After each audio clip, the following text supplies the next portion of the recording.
Talk about the evolution of your business. You started, I knew you when you were on Broadway in a small little shop. Explain where you went from there and how you did it. Yeah, we started with 450 square feet, North Broadway, and that was, North Broadway was up and coming at that time. So started in a tiny little corner shop. You and a bunch of other patrons just really supported us and brought us through, and we were there for about 2.5 years, moved right up the street to a larger spot, David Dewhurst's property actually, and then we just kind of kept adding stores from there. But since the beginning, we were always just about getting plugged into a community and kind of becoming that hub. And I think that strategy's just served us really well and served the communities we've been in really well. How old were you when you started it? I was 24. I was fifth year at UT though, so I was kind of fresh out of school.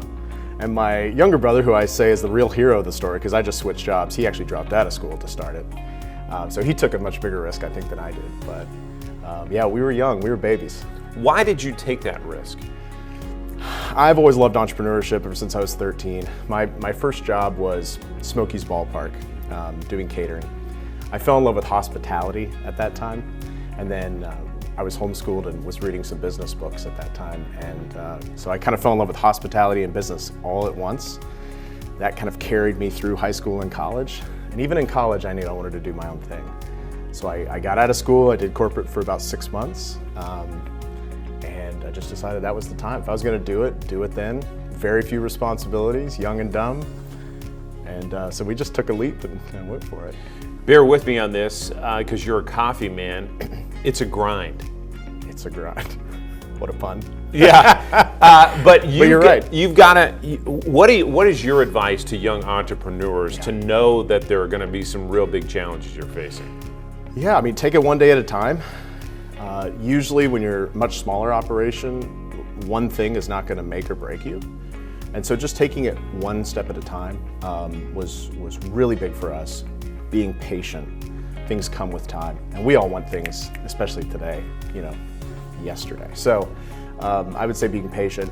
I think two of the strategies that really worked for us were focus. We kept an incredibly focused menu, and in another business you might call that product offerings.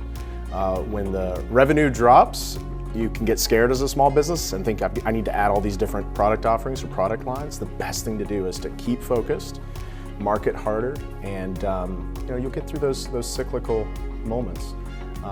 So that's number one. And then number two is just being really humble, which I know is kind of a brag, but as far as business strategies go, it served us really well because, again, we were young. We didn't know what we were doing. We didn't even know what we didn't know. And so we asked a lot of people, what should we be doing here? And without those people, it would have been impossible for us to succeed. Were there one or two turning points when you were in that small shop on North Broadway and you thought, oh, here's the new opportunity? When we started being so busy, you remember, there were no seats at all, ever. And we very quickly realized that there was just a heavy demand here. And I think we got that part right. In 2013, a lot of good things were happening in the city, but it was still very much up and coming compared to what it is today.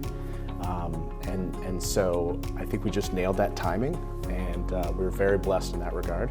You mentioned it, but you created a community space. It was more than just coming in and getting a coffee. When you moved to that larger space, what did that afford you to do? More community connection, more human connection. At Brew, our vision is to create and enable human connection. And so we are all about either connecting a barista to a guest who comes in or allowing a space for two guests to come in together to really have that connection point. And so, it sounds simple, but more space equals more human connection, and just allowed us to keep building that vision and keep diving in deeper and deeper and deeper. That touches on it, but if you had somebody who walked into a Brew shop who'd never been in one, what do you want them to walk out feeling? In a word, warmth. I want them to feel warmth from people, especially in the digital age, kind of the cutthroat, just everything that's going on in our lives, to walk in and to really connect with somebody on a human level. Hopefully every time that's coming from at least a barista. But we also have a lot of amazing guests who will get their coffee, sit down, and then maybe strike up a conversation with somebody next to them as well. So I always wanted to be a place where you can come in and kind of exhale and then connect, which I just think is a very precious thing and very in short supply in today's day and age. Young Entrepreneur of the Year. Yeah. What does that mean to you? I think it's just an honor overall. There's some days when I feel like I've been doing K-Brew for 100 years and some days when it feels like just last year when we opened. And so, I think in a word, I'm just very honored to be getting this award. Great. Congratulations. Thank you.